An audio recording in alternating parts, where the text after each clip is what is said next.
They laughed at our ancient weapons. Then we nuked their moon. They watched in stunned silence as their fleet, once an indomitable force of the Valkrith Dominion, was torn apart by burning lunar debris. Fractured hulls spun helplessly, shattered against the very orbit they had arrogantly claimed as their own. The armored dreadnought Zikran Vath, pride of the invasion force, was the first to succumb, its gravitic stabilizers screaming as the moon's fragmented core pulled it apart like a tin can in a hurricane.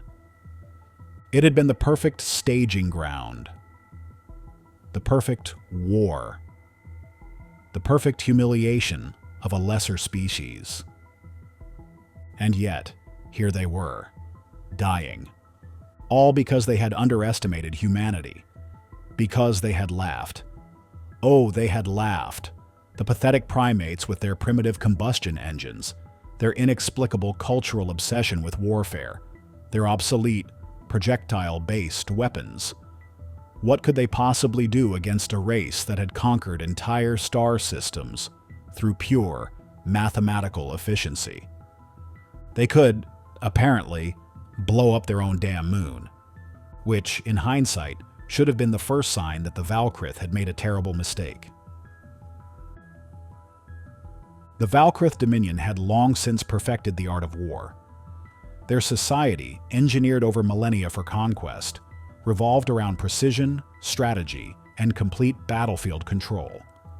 They did not engage in chaos. They did not improvise. War, to them, was a matter of cold, mechanical inevitability. Numbers, logistics, supremacy. Against a rational opponent, the Valkrith never lost. That was why Earth was supposed to be nothing more than a formality. The invasion had begun with the same clinical efficiency that had subjugated a dozen lesser species before. A fleet of planetary suppressors, enough firepower to glass continents, descended from hyperspace and positioned themselves above Earth's major population centers. The message, transmitted in flawless translated English, was simple. This world is now under Dominion control. You will submit. Resistance is futile. The humans' reply was unexpected. The first message came from a global broadcast, a feed hijacked by a group of people wearing military uniforms, but with a casualness that defied the gravity of the situation. The man at the center of the transmission leaned forward, elbows on a cluttered desk, and regarded the camera with something disturbingly close to amusement. Yeah. Listen, we've seen this movie before. You come in, you demand we kneel, and then you start blowing stuff up when we don't. Very original. Here's the thing. He gestured vaguely off-screen. We've already started fighting among ourselves over how to handle this. Some of us want to negotiate. Some of us want to shoot first. Some of us, well, let's just say we're the kind of people who look at an extinction-level invasion and think, how can we make this fun? Orat Turburis. The Valkrith strategists were perplexed. This was not a surrender. This was not defiance. This was something else. Still, it didn't matter. They had orbital superiority, technological dominance, and a ground force genetically engineered to be the pinnacle of war. Humanity would fall, as all others had before them. That belief lasted approximately 2 hours and 37 minutes. That was when the U.S. Space Force, an institution the Valkrith had initially assumed to be a joke, somehow managed to shoot down an atmospheric lander using a repurposed deep space mining laser strapped to a commercial rocket. It was the first recorded instance of a species achieving an anti-orbital kill with a weapon that, technically speaking, wasn't even meant for warfare. It got worse from there. A squadron of Earth's supposedly outdated fighter jets executed high-speed, low-orbit maneuvers that should not have been aerodynamically possible, slipping between Valkrith kill zones and delivering missile payloads with almost insulting precision. Infantry on the ground, ill-equipped, under-armored, and absolutely unhinged, used guerrilla tactics so unpredictable that Valkrith commanders began overriding their own AI battle algorithms, just to make sense of the chaos. But the true moment of horror came when intercepted communications revealed something deeply, profoundly unsettling. The humans were laughing, not in fear, not in madness, but in sheer gleeful exhilaration. That was when the Valkrith finally understood. They had not invaded a civilization ready to surrender. They had kicked a hornet's nest. And humanity wasn't just going to fight back. Humanity was going to make it hurt. The Valkrith invasion began with all the clinical precision of a species that had never lost a war. Planetary suppressors in high orbit, tactical ground deployment in key population centers, fleet formations designed for maximum intimidation. Not that it was necessary. Earth's defenders were laughable. That was not hyperbole. The Valkrith actually laughed. Their war analysts had reviewed the pitiful state of human military technology. Ballistic weapons, fossil fuel-based vehicles, command structures riddled with inefficiencies, and concluded this would be over within a planetary cycle. They were wrong. The first sign of trouble came when human pilots, flying what the Valkrith had dismissed as aerodynamic antiques, started executing maneuvers that should not have been possible. Fighter jets, flimsy chemical propulsion craft that should have been irrelevant in a spacefaring war, were somehow slipping through Valkrith kill zones, dodging plasma fire, and delivering missile strikes with terrifying accuracy. The Valkrith didn't understand.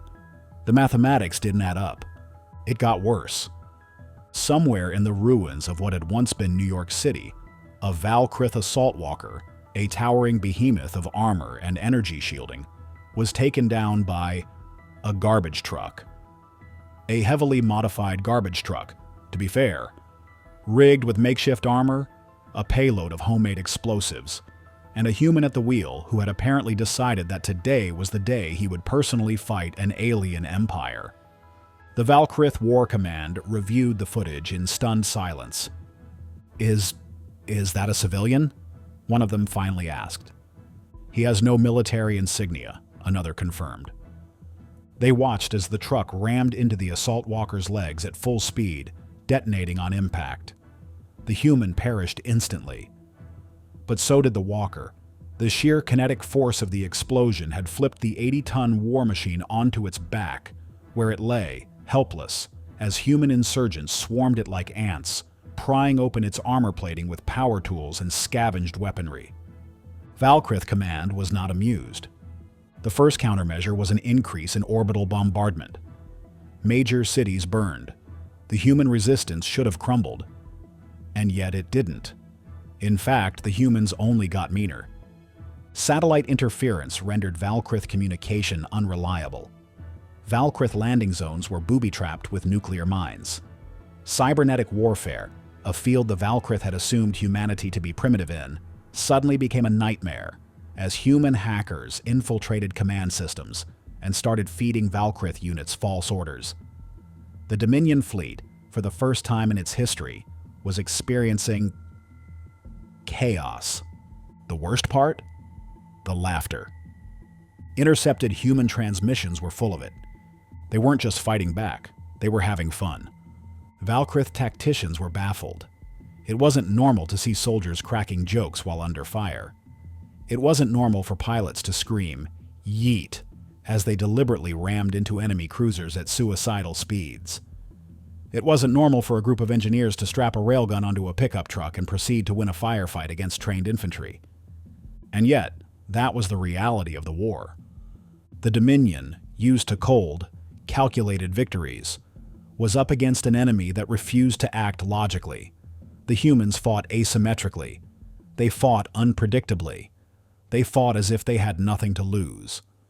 And maybe they didn't. The final straw came when a Valkrith general, reviewing strategic options, intercepted a human war council transmission. It was a discussion, highly classified, between top military officials. At first, the general was relieved.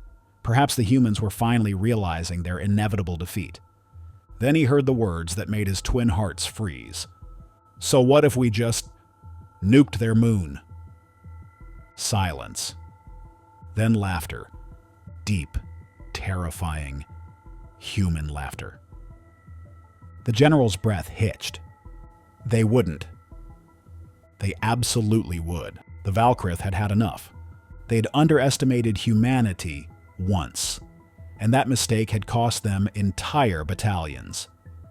It had cost them warships, prestige, the illusion of effortless conquest. The Dominion was not an empire accustomed to prolonged engagements. By design. War was meant to be a mathematical certainty, a precise, clinical operation that eliminated resistance before it even began. And yet, here they were, months into an occupation that had refused to go as planned. Their grand fleets reduced, their planetary foothold unstable, their warriors demoralized, because they were fighting humans. The Valkrith High Command had adjusted strategy after strategy, refining their tactics to counter the unpredictability of this maddening, irrational species. They had deployed countermeasures against human cyber warfare. They had increased orbital bombardments. They had even begun studying human psychology in an attempt to predict their next move. And then they intercepted the transmission. A late-night War Council meeting. Several high-ranking human officers, exhausted, bloody, and drinking something called whiskey as they reviewed their increasingly insane strategic options.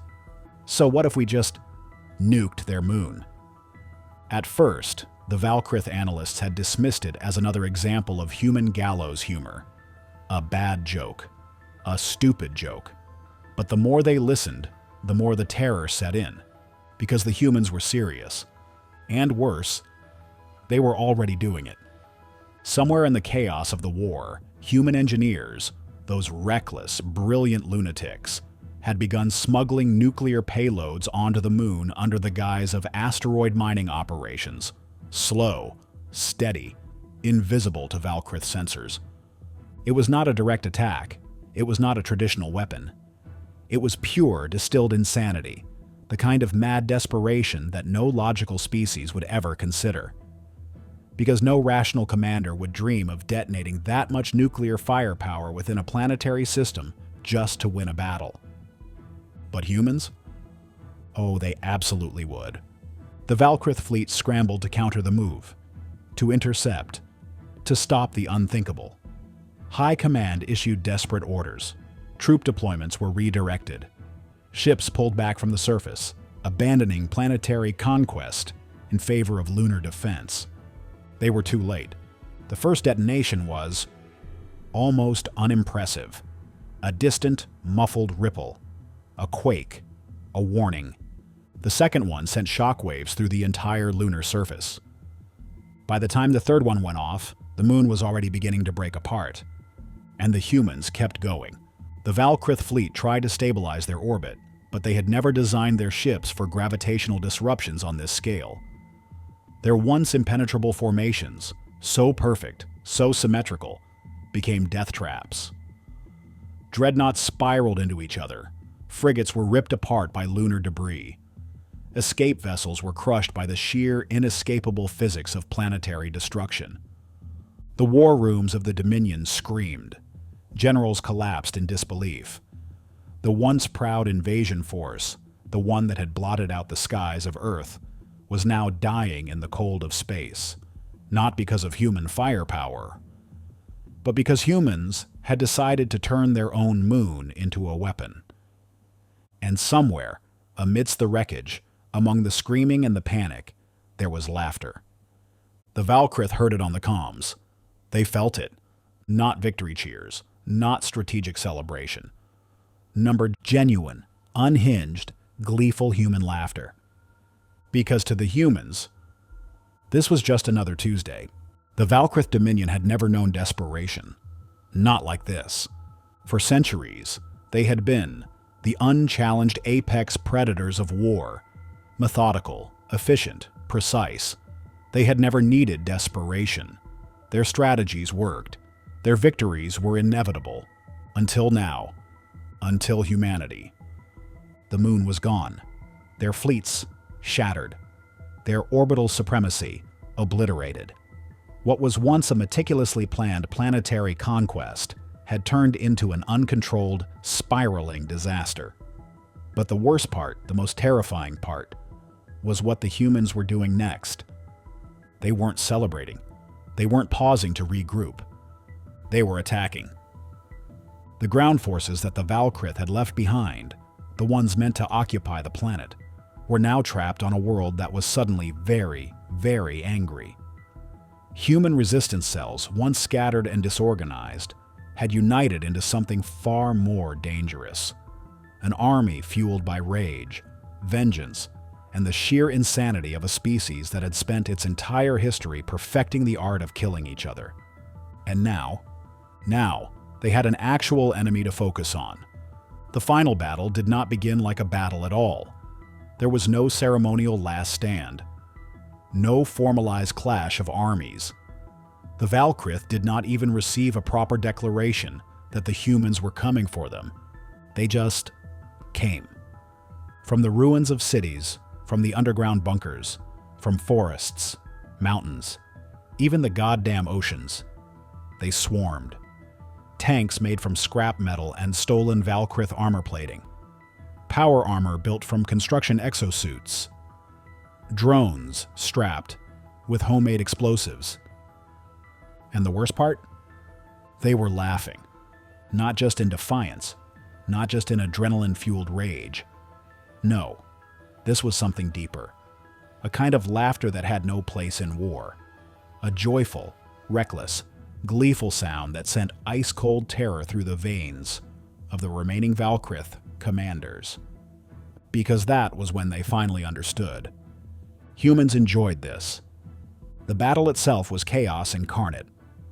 Valkrith war machines, once thought indestructible, were hijacked mid-combat, their own weapons turned against them.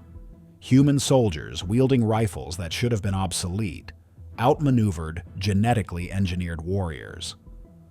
A single human, wearing a spacesuit, surfing on a makeshift metal sled down a destroyed skyscraper while firing a plasma rifle, took down an entire Valkrith squad. A toaster bomb, yes, an actual toaster rigged with high explosives, crippled an armored walker. An AI-driven food delivery drone, repurposed by hackers, began dropping grenades instead of sandwiches. Valkrith generals, hidden in their last remaining stronghold, desperately sent transmissions to what was left of their fleet. "We surrender," they broadcast. "We submit. The Dominion yields." No response. There was no fleet left. Just them. And humanity. It ended in a way no war in Valkrith history had ever ended before. Not with a negotiation. Not with a tactical withdrawal. With the complete, utter, and humiliating defeat of the greatest military power in the known galaxy at the hands of a species that had started the war with airplanes, bullets, and a collective death wish. And as the last surviving Valkrith were rounded up, as Earth's war-weary soldiers stood among the wreckage, as the fires of battle faded, someone, somewhere, turned on a speaker. And from it, echoing across the remains of what had once been the most advanced invasion force in the galaxy, came the opening chords of "We Will Rock You." The Valkrith Dominion was no more. Its fleets were dust, its armies scattered, its once proud commanders now standing awkwardly in human-controlled detention camps, staring in numb disbelief at the species that had somehow, impossibly, won. Word spread quickly.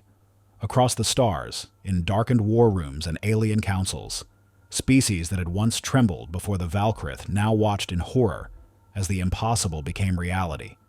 Humanity had survived. No, humanity had won. And worse, so much worse, was how they had won. The other races knew war, yes. They knew strategy. They knew superior firepower. They knew reason. But the humans had nuked their own moon. Who does that? There was a galactic council meeting within days. Not the Dominion, of course. The Dominion wasn't a thing anymore. The new Galactic Union, made up of races that had been on the Valkrith's hit list, now found themselves in a room, staring at the new, most dangerous species in the known universe. The humans arrived late. Their delegation was underwhelming. No elaborate robes, no genetic perfection, no cybernetic enhancements displaying their technological prowess. Just 3 people. One was drinking coffee. Another was casually flipping through a tablet, bored out of his mind. The third, an older general, war-hardened, calm, stepped forward as the room fell silent. A representative of the Vrexus hegemony, a species known for its love of order and strict diplomatic protocol, cleared his throat, his mandibles clicking nervously. "We welcome humanity to the galactic stage." A pause, a hesitant glance at the others. We were unaware that your kind was capable of such." The human cut him off with a grin. "Oh, neither were we." Silence. Deep, unsettled silence. "Your tactics were highly unconventional." Another alien delegate ventured carefully. "The destruction of your own celestial body." "Moon was in the way," the human said with a shrug. "Fix that problem." More silence. A third alien, this one from a species known for their strict war doctrines, finally spoke. "It is the opinion of this council that humanity be granted full membership into the Galactic Union. However..." The pause dragged on. Someone somewhere gulped. "We strongly advise that your species refrain from unnecessary displays of destruction." The human sipped his coffee, thought about it, smirked. No promises. And that was the moment it became clear. Humanity wasn't just allowed into the galactic community. They were feared. They were the species that had rewritten every rule of warfare. They were the species that had faced annihilation and responded with laughter. They were the species that had taken on the most powerful empire in the galaxy, with duct tape, guerrilla warfare, and an unhealthy disregard for their own mortality. And they had won. That reputation would follow them for centuries, even long after Earth rebuilt, after the last traces of war faded, after the first human ships began spreading outward into the stars. The whispers remained. "Do not provoke the humans. They are unpredictable. They are dangerous. They nuked their own moon just to win." And on Earth, in the bustling cities of a still-recovering world, humanity moved forward. They built. They adapted. They explored. But every once in a while, under the shadow of a new artificial lunar satellite, a veteran would raise a drink to the stars, grin, and say, "You should have seen the look on their faces." And that, my friends, is another testament to humanity's unrivaled ingenuity. If you enjoyed this story, smash that like button. It fuels the algorithm and lets me know you want more. Drop a comment below with your favorite moment. And of course, if you haven't already, hit that subscribe button and join us for the next story. See you in the next one. Stay awesome, stay defiant, and as always, humanity rules.